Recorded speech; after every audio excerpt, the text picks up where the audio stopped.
Nice.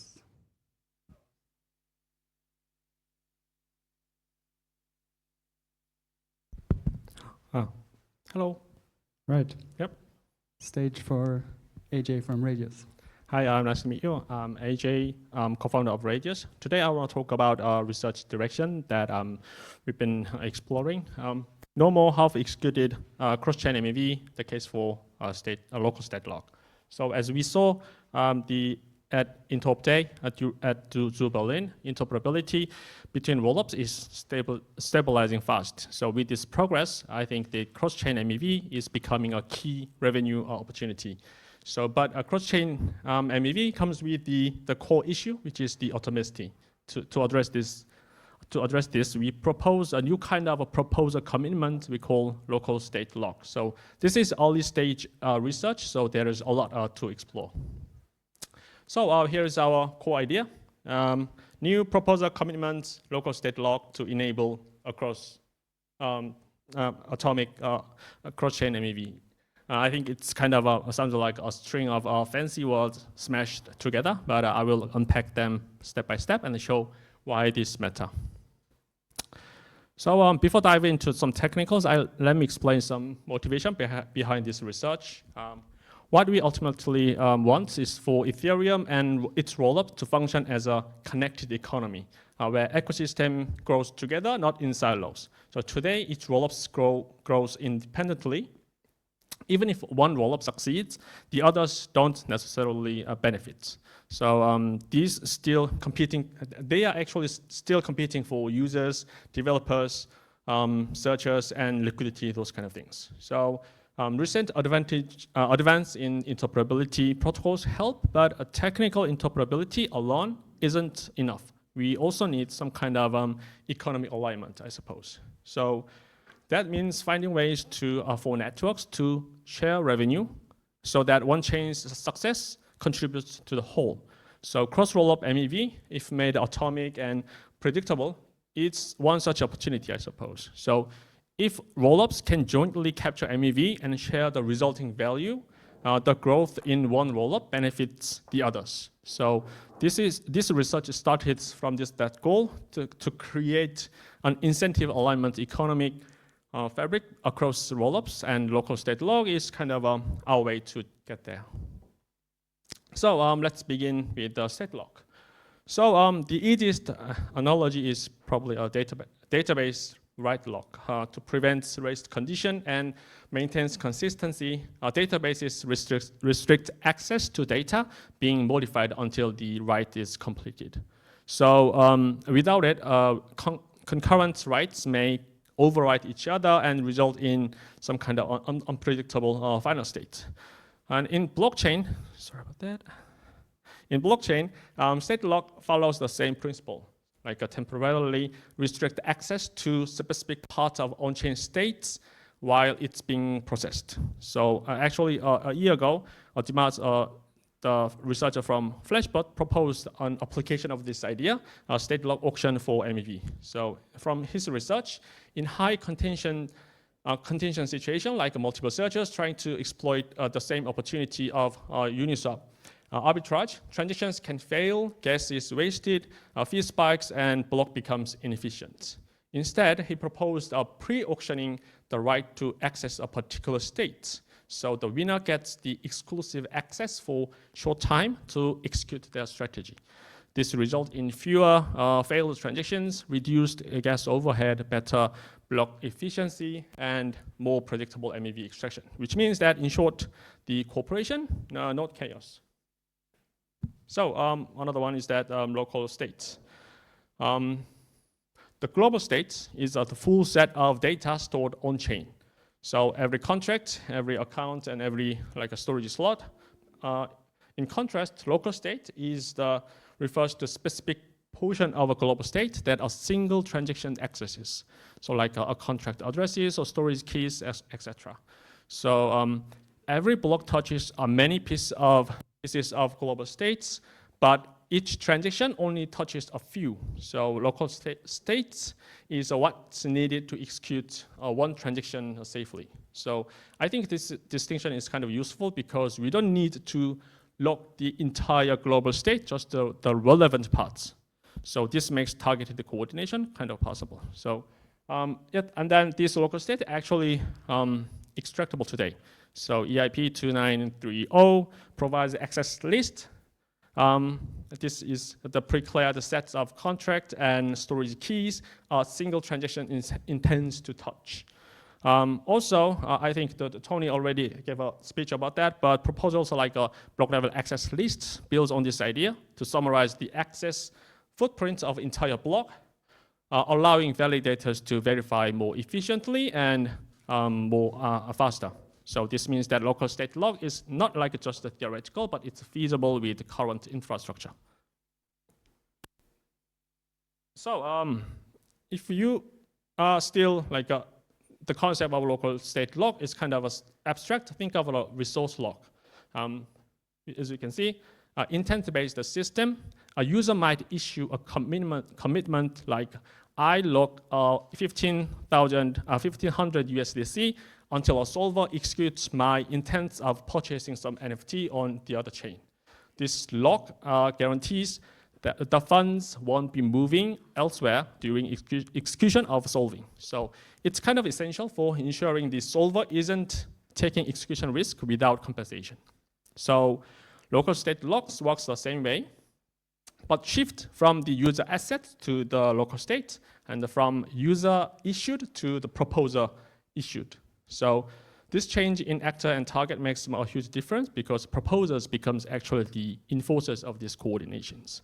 So like this one, user locks capital to offer trust. A proposer locks locks access to state to offer some kind of execution trust. So this enables MEV participants rely on proposer guarantees rather than just a speculative coordination. So I said that local state lock is kind of a proposer commitment. So what does exactly a proposer do on the local state lock? So during block building, the proposer commits to locking a specific state slots for a defined time window. So during that window, they ensure that only approved transactions can access the states and conflicting transactions are rejected or delayed. So this allows searchers to submit MEV bundles with confidence. So they know that if the bundle wins, it will execute atomically without any interference. So this is more powerful than just the inclusion because it enables reliable execution. So as I mentioned, the proposer commitments already exist. You can see that below. Inclusion list actually ensures that censorship resistant, while pre-confirmation improves the UX by giving some early confirmation signals, which is the commitments. And then local states, the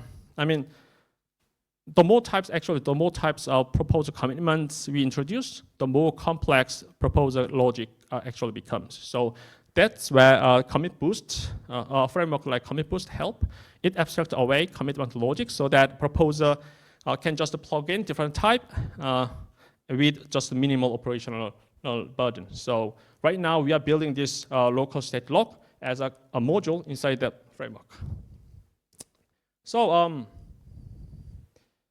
now let's return to our original motivation, cross-chain MEV. Most current approach are kind of a non-atomic. So a searcher might swap on rollup A and bridge that asset to a rollup B and then the swap. But if swaps on B fails, they incur some kind of a loss. So the first swap becomes a kind of a liability. And also solver-based intense model, the risk is just pushed onto the solver. So even the solver has a sufficient liquidity across chains, they still carries the execution risk. So if a transaction fails on one leg, the entire arbitrage is just to collapse. So this enforces the solvers to either hedge, over-collateralize, or price in significance the slippage to protect themselves. So which means that it kind of limits the efficiency and accessibility of cross-chain MEV. So, and then another approach is that to use shared sequencer. to synchronize block building across rollup by one centralized entity.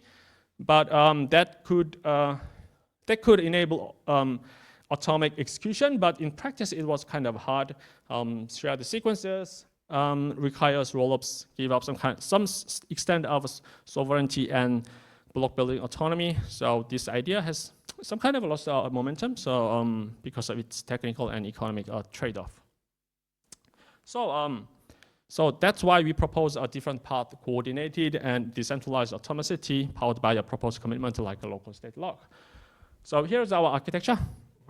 Works. We introduce a shared infrastructure layer called like a coordinator. It could be like a relayer in PBS or a gateway in pre-conf architecture, I suppose. So when searcher identifies a cross rollup MEV opportunity, they package transactions into a bundle and then submit to the coordinator. And then the coordinator use the each rollup's latest state to simulate this bundle and extract the relevant access list. And then it sends a state lock request to the proposer of each involved rollups. So, and then if both sequencers or proposers approve this lock, the coordinator triggers an auction. So searchers compete for the right to execute within the locked state context. Once the winner is selected, the bundle is inserted right after the locked state period on both rollups. So this ensures atomicity. So if one leg fails, nothing executed, and if both succeed, both are executed. It's actually a responsibility for the searchers to make this bundle, but the proposers make sure that this actually included and executed as they expected. So. And because the one only locked state is restricted, unrelated transactions proceed normally, which means that rollup performance is not affected at all.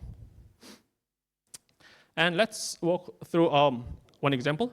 Say a searcher finds an arbitrage between Uniswap on Optimism and another DEX on Arbitrum. They touch state slot 1 to 3 on Optimism and 4, 5 on Arbitrum. The coordinator extracts the slots and then sends a lock request to both proposers. And if both agree, those 5 state slots are kind of locked. So during this lock, unrelated transactions actually continue, but transactions from users accessing those 5 slots are either queued or rejected. So during the lock, and then after locking, an auction is held, and searchers submit the bundles, and then the winner is selected based on the MEV profits, potential, and feasibility. And then that bundle is inserted after the lock, executed atomically, and the state is then unlocked. And then previously pending transaction is, I don't know, you can see, but are processed afterwards. But as you can see, this auction thing is kind of computationally heavy. Running full simulation to pick the optimal bundle, which is the most profitable bundle, is kind of expensive. So right now we are exploring some kind of combinatorial auction strategies. So from the traditional research with these time constraints settings, like we want to do just auctions less than 1 second because it's going to affect the user latency. So greedy approximation can achieve up to 95% of optimal revenue from the traditional research. So this is kind of the trade-off that we are studying right now. So we are building this POC. I think right now we are testing how this commit boost integrate our local state lock, and then evaluating lock granularity, such as like we can lock just the contract address, or we can just lock our storage keys or something. So this is kind of early, but I think that the architecture is kind of feasible. So we'd like your input and then your collaboration, I suppose. So, yep, this is it. Cross-chain is one of the few mechanisms that could truly economically build rollups together.